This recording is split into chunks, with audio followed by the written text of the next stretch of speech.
En að þessu sögðu að þá ætla ég að fá að opna þennan fund og bjóða utanríkis- og þróunarmálaráðherra Guðlaugi Þór að taka fyrstur til máls og kynna afsakið þetta. Þetta er náttúrulega ekki nógu gott að vera með þetta í gangi hér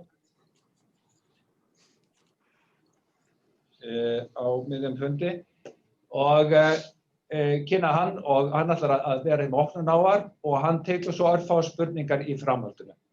Gjörðu svo vel, Ráðherra. Já, þakka þér fyrir og góðan daginn, gott fólk, og það er ánægjulegt að sjá svona marga frá atvinnulífinu og sveitarfélögunum þegar við ræða uppbyggingarsjóð EES. Og ég hef lengi sagt að við þurfum verulega að efla þátttöku okkar í samstarfsverkefnum sjóðsins. Íslendingar hafa vissulega tekið þátt í mörgum góðum verkefnum á vegum hans, sérstaklega á sviði mennta- og menningarmála, rannsókna, jarðvarma og samstarfs félagasamtaka af ýmsum toga. Það kemur ekki óvart að flest verkefni hafa verið á þessum sviðum því að við höfum notið góðrar aðstoðar Rannís, Orkustofnunar og Mannréttindaskrifstofu Íslands við að auglýsa sjóðinn og til að koma á samböndum. Fyrir rúmu ári lögðust við líka í að stuðla aukinni þátttöku í verkefnum á sviði jafnréttismála með sérstakri ráðstefnu sem við héldum hér á landi með þátttöku allra viðtöku ríkjanna 15. Í kjölfarið höfum við sett upp sérstakan gagnagrunn með upplýsingum íslenska aðila á sviði jafnréttismála sem hafa áhuga að taka þátt í samstarfsverkefnum sjóðsins. Gagnagrunninn er aðgengilegur á vefsíðu utanríkisráðuneytisins og það sem mikilvægt á vefsíðu skrifstofu sjóðsins í Brussel. Við höfum hug á að setja fleiri slíka gagnagrunna á öðrum samstarfssviðum sem styrkt eru af sjóðnum. Hvað sveitarfélögin varðar og atvinnulífið, þá hafa einstök sveitarfélög og einstök fyrirtæki tekið þátt í verkefnum á vegum sjóðsins. Þátttaka þeirra mætti þó vera mun öflugri. Nýleg úttekt sem 2 háskólanemar unnu fyrir Alþjóðamálastofnun HÍ í samvinnu við utanríkisráðuneytið og Rannís með styrk frá Nýsköpunarsjóði námsmanna staðfesti grun minn að þátttaka þessara aðila er mun minni en hún ætti að vera. Ég vil þakka höfundur skýrslunnar, þeim Hjördísi Láru Hlíðberg og Matthíasi Aron Ólafssyni og Alþjóðamálastofnun fyrir samstarfið. Þessi vefráðstefna er meðal annars haldin til að bregðast við niðurstöðum skýrslunnar. Við í utanríkisráðuneytinu viljum bæta hér út með að efla samstarf okkar við Samband íslenskra sveitarfélaga og aðkomu þess að því að upplýsa og leiðbeina sveitarfélögum sem hafa áhuga á að taka þátt í samstarfsverkefnum sjóðsins. Þá hefur verið komið á fót sérstöku þjónustuborði hjá Íslandsstofu í samstarfi við utanríkisráðuneytið. Það hefur því hlutverk að gegna að aðstoða áhugasöm fyrirtæki við að leita fanga hjá hinum ýmsu alþjóðlegu sjóðum sem við greiðum til. Þar á meðal er að sjálfsögðu uppbyggingarsjóðurinn.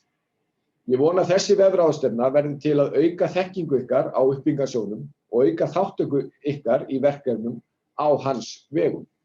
Til að svo megi verða er mikilvægt að þið viti af þeim tækifærum sem að finna í verkefnum á vegum sjóðsins. Og það er brýnt að þið hafi aðgang að aðilum sem geta veitt ykkur leiðbeiningar hvernig þið getið tekið þátt og mögulega nýtt ykkur sjóðinn til að byggja upp samstarf og viðskiptatækifæri í þeim 15 löndum í Evrópu sem þykja styrkja sjóðinn.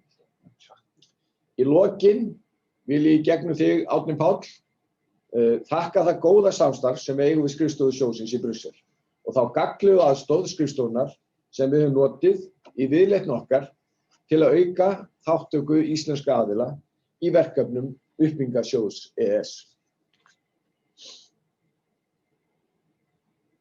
Okay.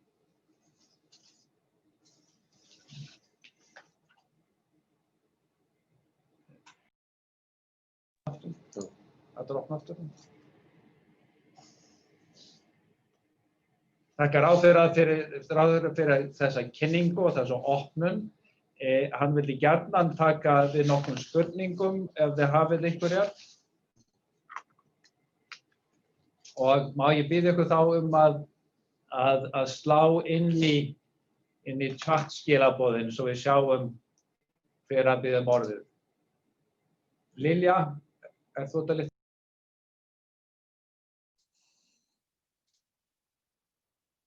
Nei, ég var ekki að spyrja. Heyrir í mér?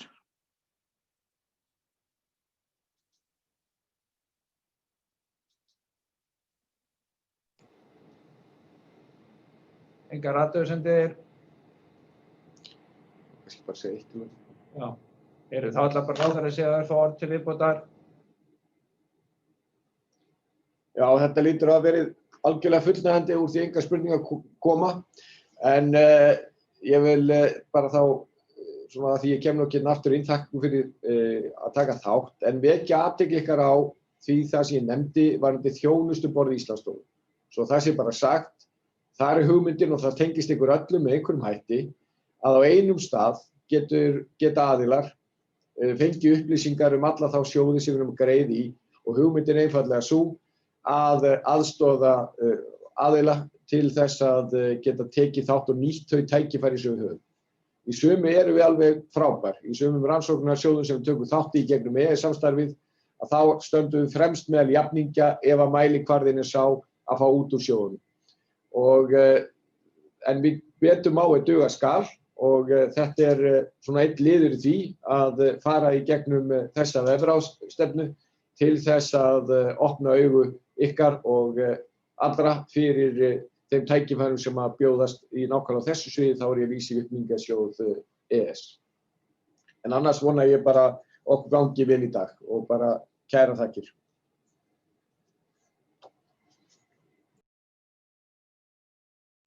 Þakka aftur ráðherra fyrir hans uppáhaldsorð og þessa hvatningu til okkar allra að nýta sjóðinn betur.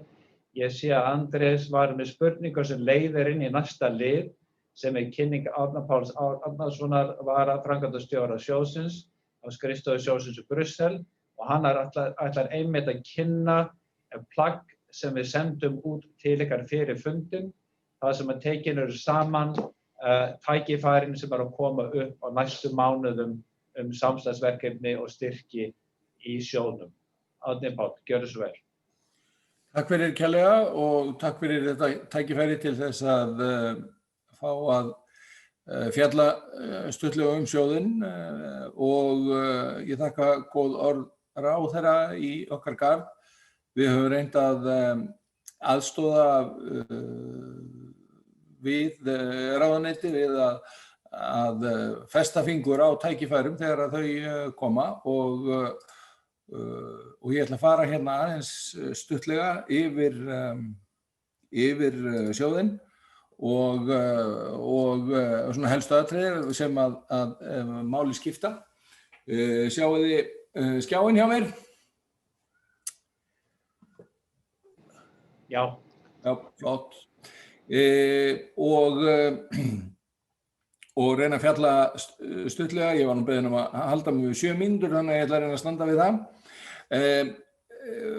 Stuttlega tækifærin og svona fyrst almennt ætla ég þó að segja nokkur orð sjóðinn. Uppbyggingarsjóður EES er nú fyrirbæri sem að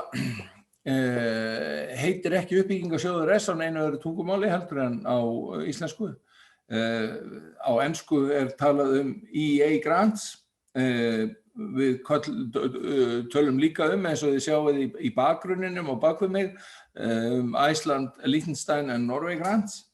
Síðan sjáið þið oft hugtakið Norway grants sem vísar til þeirra fjármuna sem Noregur einn og sér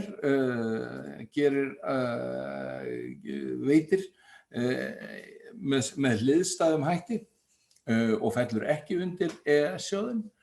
En ef við einblínum nú á EES-sjóðinn einan vegna þess að það er það sem að íslensk fyrirtæki og stofnanir geta tekið þátt í að vinna verkefni, að þá er þar að ræða fjármagn til verkefna á yfirstandandi tímabili, það er að segja fram til ársins 2024, upp á 1,5 milljarð evra eða hartnær 240 milljarða króna á núverandi gengi. Framlag Íslands til sjóðsins nemur 34% af heildarframlaginu, hlutur Noregs er stærstur og Liechtenstein minni en Íslands. Og eins og við vitum og hefur nú oft komið fram í umræðunni, þá er fjallað það í EES-samningnum að EFTA-ríkin sem fá aðild að innri markaði Evrópusambandsins taki þátt í að draga úr félagslegu og efnahagslegu misvægi innan Evrópska efnahagssvæðisins í heild. og þessi fjármunir eru framlag ríkjanna þriggja í því skyni. Í núverandi samningum, núgildandi samningum líka talið sem sjálfstætt markmið að efla tvíhliða samstarf milli fjármögnunar ríkjanna þriggja og hinna 15 viðtökuríkja sjóðsins sem eru í Suður-, Mið- og Austur-Evrópu. Þannig að samstarfið, efling tvíhliða samstarfs jafn mikilvægt í dag og hitt markmiðið að draga úr félagslegum og efnahagslegum ójöfnuði. Og þess vegna þykir okkur mikils varða að ná samvinnu við aðila úr framlaga ríkjunum þremur til þess að koma að vinnu við verkefni í viðtökuríkjunum. Á núverandi tímabili eru 5 áherslusvið sem unnið á og við einblínum nú hér á nokkur atriði sem utanríkisráðuneytið óskaði sérstaklega eftir að við færum yfir, nokkur svið sem utanríkisráðuneytið óskaði sérstaklega eftir að við færum yfir og niðurstöðurnar úr þeirri greiningu að finna í skjalinu sem þeir hafa fengið sent í aðdraganda þessa fundar. Þar horfði utanríkisráðuneytið til þess að þeirra áætlana þar sem að helst væri líkur á að hægt væri að finna verkefni sem væru áhugaverð fyrir sveitarfélög og fyrirtæki. Þess ber þó að geta að til dæmis utan þess til dæmis áætlunum betri stjórnhætti og við veitum nú þegar að íslensk sveitarfélög hafa verið að vinna, koma að fyrirhuguðu kalli vegna slíks í Tékklandi. Svo þetta ekki sá listi sem þið fenguð sendan í aðdraganda fundarins ekki tæmandi talning á þeim köllum sem að framundan En þar reynt að kasta netunum til þess að finna það sem að líklegast að sé áhugavert fyrir fyrirtæki og sveitarfélög. Nú aðeins meira framlög til viðtökuríkjanna, eins og þið sjáið þá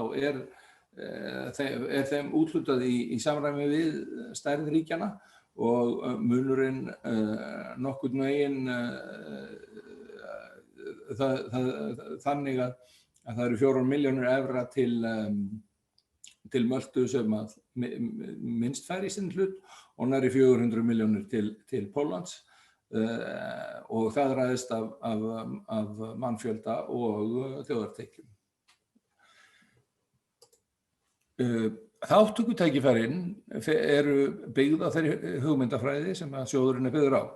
Að það sé mikilvægt að aðilar frá framlagaríkjunum taki þátt jafnt í áætlunum og í verkefnum sem eru innan áætlananna í hverju og einu viðtökuríki.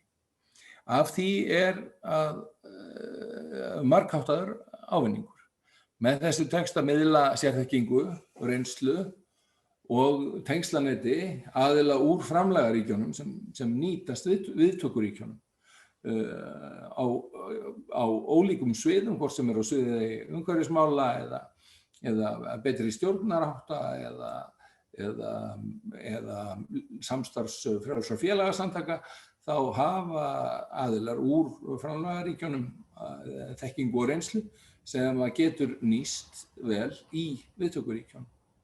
Í þessu auðvitað eigin hagur líka, því að þeir sem taka þátt í verkefnunum, sveitarfélög eða fyrirtæki eða stofnanir, efla auðvitað eigin tengsla og samstarfsnet í Evrópu og auka eigin þekkingu og reynslu og auðvitað styrkja sig sjálf. Eins og alltaf gerist í allri jafningjafræðslu, þar sem að það styður við mann sjálfan að hjálpa öðrum í sömu stöðu. Þar sem og hjálpa manni sjálfum að gera sig grein fyrir þeim árangri sem maður að ná, þó maður hefur kannski ekki átt að segja á því að maður væri að ná miklum árangri fyrir. Og að síðustu þetta eigingirni af hálfu okkar á skrifstofu uppbyggingarsjóðsins og líka af hálfu stjórnvalda í framlagaríkjunum.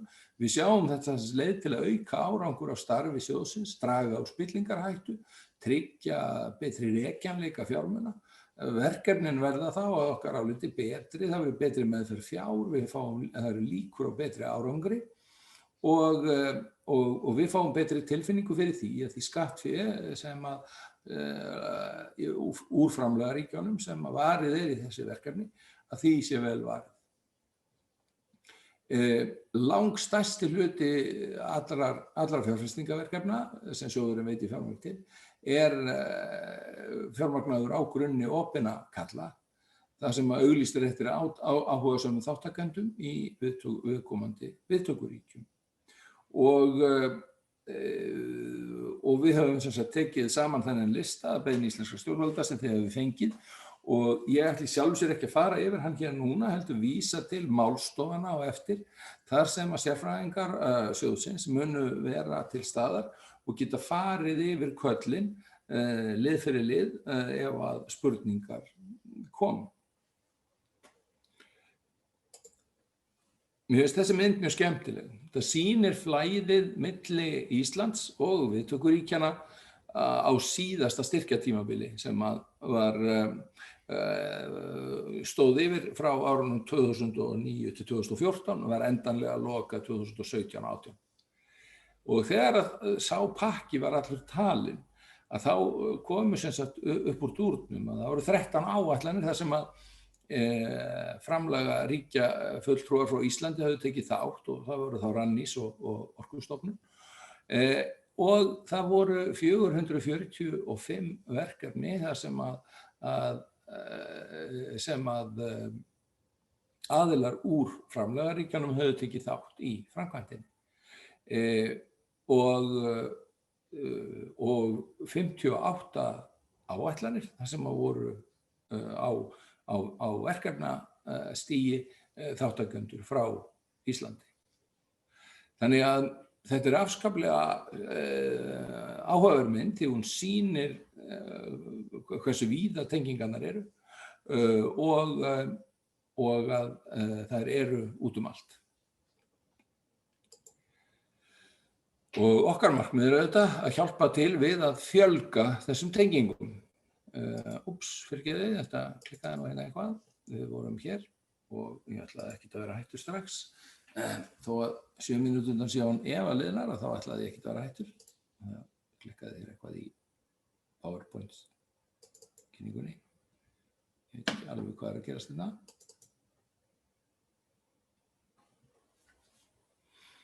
En ég held ég verið bara að halda áfram svona. Þessi köll framundan, eins og ég segi, á þessum sviðum sem hér eru nefnd og það sem mjög mikilvægt að ef að íslenskir aðilar hafa áhuga á þátttöku þá þarf að finna samstarfsaðila verkefni í viðkomandi viðtökuríki. Ég fæ stundum spurningar hvort að við getum fjármagnaverkefni sem sé alfarið íslensk eða fyrst og fremst íslensk sem að menn hafa bara áhuga á að spreyta sig á að hrinda í framkvæmd í viðtökuríkjunum. Svo ekki, það þarf samstarfsaðila verkefnin í viðtökuríkinu. En þess vegna erum við líka að leggjum áherslu á að efnt sé til matchmaking viðburða í aðdraganda opinna kalla og við höfum fulltrúana frá Rannís og Orkustofnun sem eru samstarfsaðilar stjórnvalda á Íslandi og í viðtökuríkjunum og geta veitt aðstoð. Og að síðustu þá minni ég bara á frekari upplýsingar. Skjalið sem að þið fengu sendi aðdraganda vinnustofunar býsna góð samantekt á því sem framundan á þessu ári. Á vefsíðu sjóðsins eru síðan allar frekari upplýsingar. Þar eru birt líka upplýsingar köll. Og svo rétt að benda líka á vefsíðu utanríkisráðuneytisins. Takk kærlega fyrir. Þakka ég Árna Páll fyrir þessa góðu kynningu og upptakt fyrir þessa ráðstefnu. Við munum núna fá 2 reynslusögur til þess að gefa þessu, fóðra þessa mynd sem er búin að gefa okkar að sjónum með dæmum hvað hægt að gera, hvers konar tækifæri fyrir hendi og hvers konar verkefni hægt að taka þátt í. Og við ákváðum að leita bæði til íslensk aðila og norsk aðila til þess að gefa aðeins meiri breidd í þetta. Og I want to now turn to our next speaker, who is Stig Ivan Linna, the CEO and the founder of Wesselmann. He has, and his company has some long experience of working with the EA grants, and he is now going to give us some insight in his experience with working with the fund and about its operation. I do want to take this opportunity to remind those who are participating and speaking in this first session that we are recording this session for the purpose of posting it on our website for promotion purposes. With these words, I would like to ask Stig Ivan Linna to take the floor. Yes, thank you, and thank you for the opportunity. I would like to share some experiences from the project that we are currently running within the EEA grant scheme. We are more or less in the final parts of a project that's run together with a Greek partner company, where we are receiving a 59% grant of the budget. That means for our part 100,000 euros. We have found and engaged very closely with a strategic partner, and we have also so far managed to get 2 new customers. So that some high-level benefits from the project that we are running. And in order to just give you some more background, Wesselmann is it's a company that operates within the tech area. We provide a cloud-based platform. That's a management system for handling repair operations within the maritime industry. So that means ship owner and shipping companies is the market that we are operating towards. And when we first heard of the EEA grant opportunity, we already had identified that Greece and the Greek market is one of the biggest opportunities. And holds most of the, I think it's 30% of the world's fleet of trading and large vessels. So from our position then, it was to actually see if it's possible to get into the market, and we tried with some local partners. We did a lot of research, but realized that it's very hard to actually compete without a local presence. So then we started to actually do some research of the market, and we ended up with something that's potentially would be a competitor, because it's a company, Ulysses, that delivers software to shipping companies. But after some initial discussions, we realized that we are actually providing a value-added service on top of their platform. And they also saw that they needed the digital arm and the digital tools in order to be competitive in the market. So that's the foundation where we actually had a very strategic position from both parties. And I think that's one of the key elements there. You have to find a partner or a business kind of relationship that are mutually beneficial to both parties.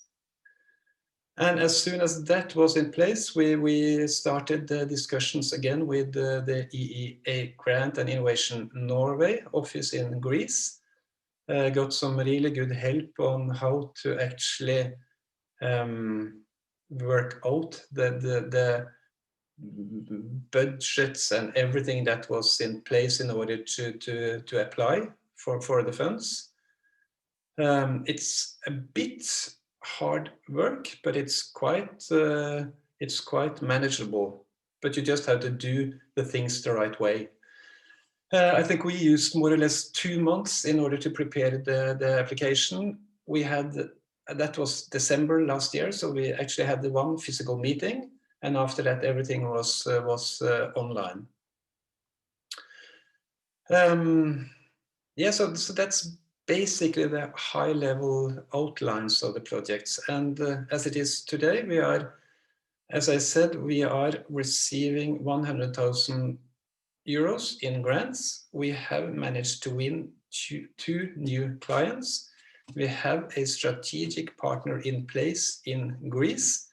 And we have started a lot of the commercial work together. So now it's actually interest from two new companies that has asked us to do some shared development of new features. So that might be a second round for us in the next phase. So all in all, it's a good opportunity that you should really consider to actually investigate closely. And at least we are very pleased with the setup. It's a lot of reporting, but that's a part of it, because you have to run the projects according to the books, and that's just good. So that was what I was going to share. Thank you very much, Stig Ivan Linna. And thank you very much for highlighting the continuity. That's the very important point. There has often been the conception of the fund, or the understanding of the fund, that you would go for a project and one grant. And often participants overlook of using that opportunity to build future relations, future business relations. So when you go into this opportunity to think long-term, not only about the project that you're trying to get a grant for, but also if it is successful, it is an opportunity for building markets, for building partners relationships, and business relationship into the future. So thank you very much for highlighting that aspect. We'll come to questions at the end of the session if you have time. I do want to introduce now Árni Gunnarsson. Árni Gunnarsson, and you apologize, we will have to go in our lovely language. And if you have questions for you at the end of the session, we'll come back to you. So please stay online. Árni Gunnarsson með reynslu af því að vinna með jarðvarmaverkefni í gegnum sjóðinn, og ég vil núna bjóða honum að koma inn og kynna hans reynslu.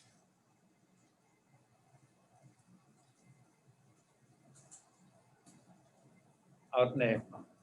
Já, takk fyrir það.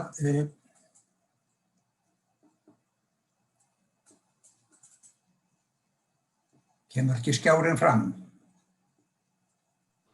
Hann kominn? Já. Hann kominn.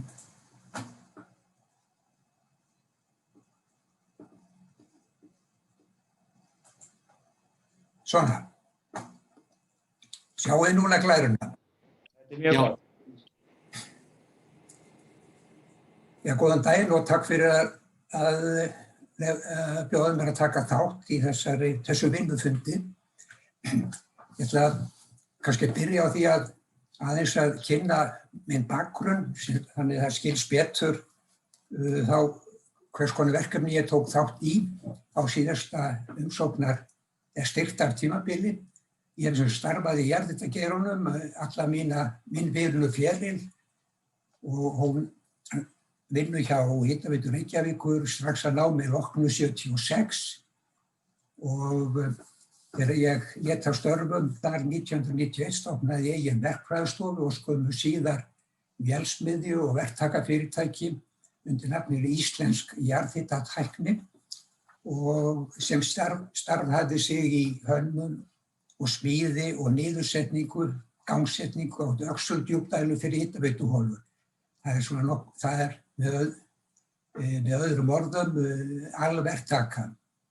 Og verkefnalistinn, hann sýnir það er talsverð reynsla hefur byggst upp hjá fyrirtækjunum og þar eru þó nokkur verkefni erlendis. Ég vil kannski vekja athygli á því að allur búnaður á milli mótors sem trjónir efst hér, þetta er sem búnaður sem kemur ofan á holuna, hér er holutoppurinn og svo og dælunar sem lengst niðri, að hann smíðaður á Íslandi og sem dæmi útflutning á íslensku hugviti og verkkunnáttu. En ég var beðinn að fjalla erindin mín og reynslu mína af þátttöku í verkefnum uppbyggingarsjóðsins á síðasta tímabili. Ég tók þátt í 4 verkefnum sem höfðu það markmið að auka jarðhitanýtingu hjá starfandi hitaveitum sem reyndust þegar upp á staði vera einu verkefni sem fengu styrk á því tímabili í jarðhitanum í Rúmeníu. Og fyrst að telja verkefni að auka afköst borholu á háskólalóðinni í Oradea með dælu, tengja við varmaskiptastöð undir nafninu PT 902 ásamt því að bora niðurrennslisholu. Verkefni 2 var að virkja borholu í Ilfó-sýslu sem skammt norðvestan við Búkarest og byggja upp varmaskiptastöð og tengja við dreifikerfið á Spítalalóð. Og svo hin 2 verkefnin, síðustu 2 verkefnin snerust að gera úttekt á möguleikum á aukinni jarðhitanýtingu í Oradea-borg og í Beius, hvoru tveggja skrifborðsverkefni. Ég mun síðar gera grein fyrir þeim síðar í þessu erindi.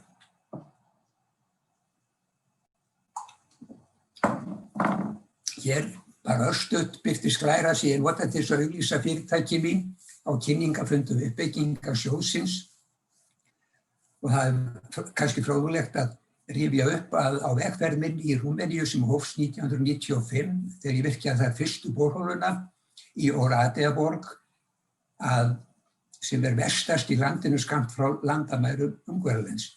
En við vinnu þar rakst ég á borholu sem hafði nýlega verið boruð í útjaðri 15.000 manna bæjar að nafni Beius sem 60 kilometra frá Oradea. Ekkert fjármagn var til staðar til að rannsaka hana og gera eitthvað með hana. Ástandið í bænum á þessum tíma var mjög bágborið. Svo dæmi sé tekið sá hitaveitan íbúum fyrir heitu neysluvatni aðeins í 3 klukkustundir vikulega á 50-dags eftirmiddögum.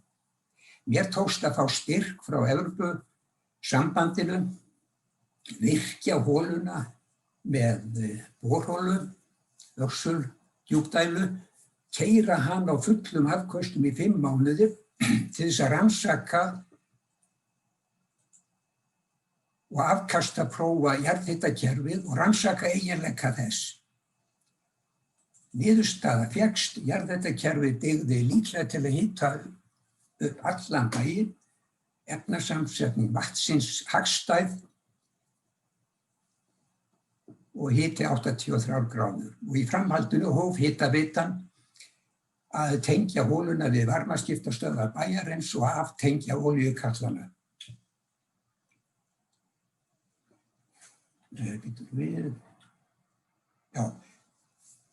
Verkefni, þá snúi okkur á verkefnum sem ég tók þátt í fyrst að nefna verkefni Oradea sem er borg vestast í Rúmeníu með 200.000 íbúa og aðilar sem tóku þátt í verkefninu var borgarstjórn Oradea.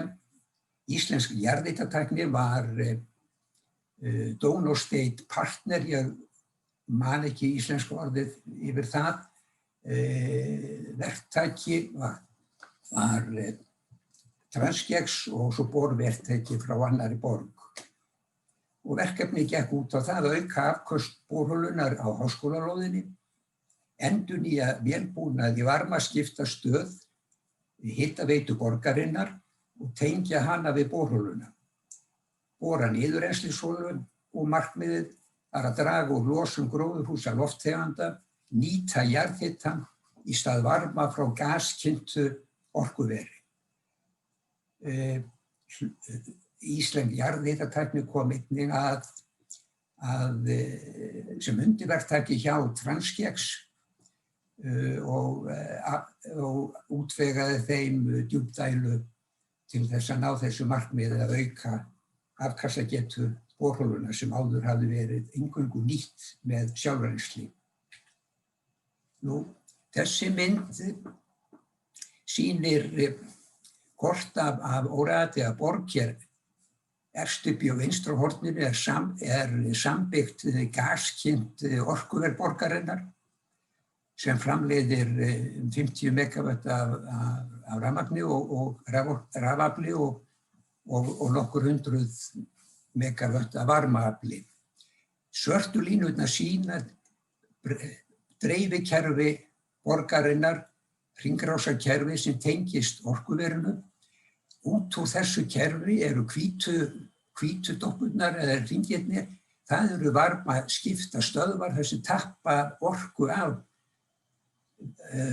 neti orkuversins og tengja síðan nálæg hús og bæði til hitunar og framleiðslu á heitu vatni. Rauðu hringirnir tákna hins vegar jarðhitaholur og 5 þeirra hafa verið virkjaðar með dælum frá okkur, en verkefni gekk út á það að hér á háskólalóðinni er hola sem eingöngu nýttist byggingum háskólans með sjálfrennsli. Að verkefni gekk út á það að setja dælu í hana, auka afköstin, tengja hana við eina varmaskiptastöðvunum hér og síðan að bora niðurrennslisholur sem er einhvers staðar hér á þessu svæði og þar með að hætta að nota nema í neyð hita frá þessu gaskynta dreifikerfi. Verkefni 2, það er í Ilfósýslu rétt fyrir utan Búkarest. Aðilar verkefnisins var sveitarfélagið Ilfó og verktaki var Transgex og í þessu tilviki var íslensk jarðhitatækni undir verktaki Transgex og útvegaði þeim djúpdælu fyrir holuna. Og verkefni gekk út á það að hreinsa og virkja gamla yfirgefna borholur á svæði sem heitir Balotest og til þess að hita upp hersjúkrahús. Verkefni tókst mjög vel, hola reyndist mun gjöfulli umfram þarfir spítalans, svo að sveitarfélagið hyggst nýta hana einnig annar staðar. Þetta eru nokkrar svona vettvangsmyndir frá svæðinu, það er mikið lagt upp úr kynningar og upplýsingar, miðlun í öllum verkefnum sjóðsins og hér er risastórt skilti, sennilega 2 eða 3x3 metrar á verkstað. Hér er á verkstaði verið að undirbúa niðursetningu á djúpdælunni, 56 einingar, hver sig 3 metrar eða í heild 170 metrar og hér er eftir að fagna því að dælan komið niður og svo eru verkfræðingarnir að bera saman bækur sínar á meðan á verkinu stóð. Nú, verkefni 3 og 4, það að segja skrifborðsverkefnin, þau aðilar að þeim voru borgirnar eða borgarstjórnir borgarna, Óraði og Beius, og verkefnisstjóri Donor State Partner var Orkustofnun, en undirverktakar Orkustofnunum voru verkfræðistofa mín, svo Mannvit og Ísor. Og markmiðið, eins og áður sagði, var að kortleggja núverandi notkun á jarðhita í borgunum, leggja mat á hversu mikið væri unnt á sjálfbæran hátt að auka nýtinguna á viðkomandi jarðhitakerfi fyrir hitaveiturnar og jafnframt að meta efnahagslega hagkvæmni þess og tilheyrandi minnkun á losun gróðurhúsalofttegunda. Einnig var haft í huga að þessi vinna myndi gagnast bæjunum vel við styrkumsóknir í sjóðinn á næsta tímabili, það er að segja á yfirstandandi tímabili. Nú, að lokum nokkrir punktar reynsluna. Eins og áður kom fram þá tók ég þátt í 4 jarðhitaverkefnum í Rúmeníu vegna óánægju með landstjórn Ungverjalands varð ekkert úr styrkveitingu til þarlenda. Þar sem ég hafði áður unnið til margra ára í jarðhitaverkefnum í Rúmeníu og Ungverjalandi þá hoppaði ég strax á vagninn þegar Orkustofnun bauð mér að taka þátt í opnunarfundum sjóðsins, kallað Launch and Matchmaking Conferences í Ungverjalandi og Rúmeníu haustið 2013 og það sem dreif mig og mín fyrirtæki áfram var fyrst og fremst viðskiptalegs eðlis og samhliða því að aðstoða rúmenskar hitaveitur að draga úr losun gróðurhúsalofttegunda og auka afhendingaröryggi og lækkun og hitakostnaði hjá neytendur þeirra. Og hér nokkur atriði sem kom upp í hugun þegar horft vöxl varðandi mína reynslu, að frumkvæðið og kynningin, eins og ég gat áðan, og bein þáttaka Orkustofnunar og ríkisstjórnarinnar á þessum opnunarfundum fyrir styrkumsóknirnar haustið 2013 voru til mikillar fyrirmyndar. Það var eftir því tekið að fjölmennur hópur fyrirtækja með ráðherra, orkumálastjóra, sendiherra og ræðismanni í fararbroddi á þessum 2 kynningafundum, eins og ég sagði áðan, og það var mjög mikilvægt í þessu verkefnum að byggja upp tengslanett og traust meðal innfæddra. Það sem kannski til umhugsunar að styrkirnir voru auglýstir þegar langt var liðið inn á tímabilið. Þetta styrktartímabil 2009-14, kynningafundirnir, opnunin fór fram í árslok 2013. Það er þessi 1 ár eftir að tímabilinu. Við skiluðum inn umsóknum á fyrri helming 2014 og náðum að loka þessu í árslok 2017. Eitt sem var virkilega til umhugsunar og ég vona að sé tekið á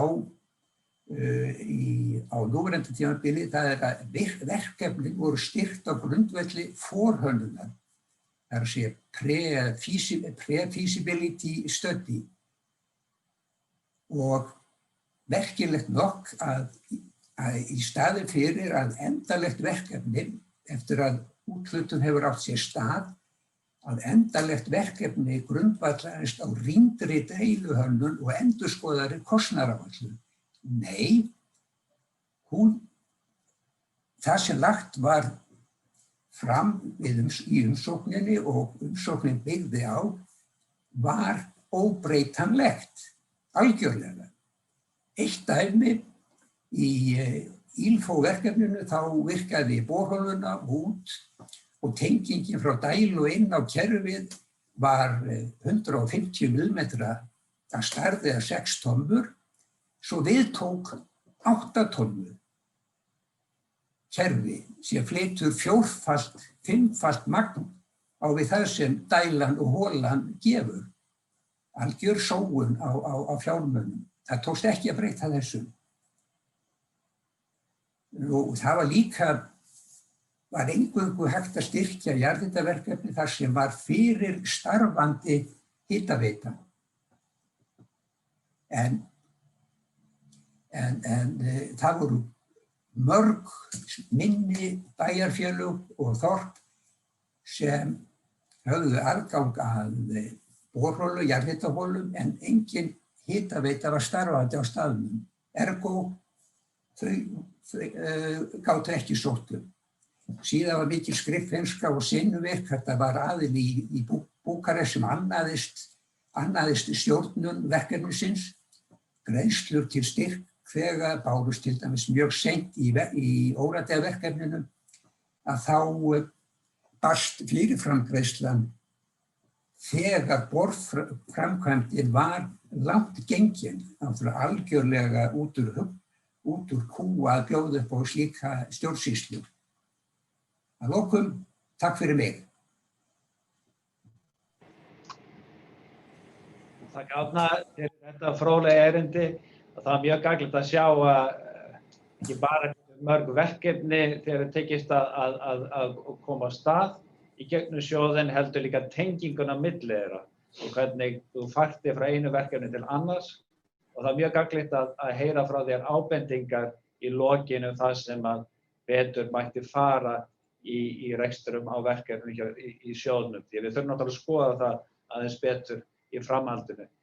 Ég held að skipti meira máli að færa okkur núna yfir í vinnustofurnar og færa spurningar inn í þær vegna þess að þar verður umfjöllun meira beinskeyttari, annars vegar hvað varðar atvinnulífið og hvað varðar hins vegar varðar sveitarfélögin. Og ég myndi þá gefa okkur 2 mínútur til þess að fara út af þessar opnunar vinnustofu og inn á það næstu. Þið fenguð 3 tengla til ykkar sem voru merktir annars vegar sveitarfélög og hins vegar atvinnulíf og ég býð ykkur að fara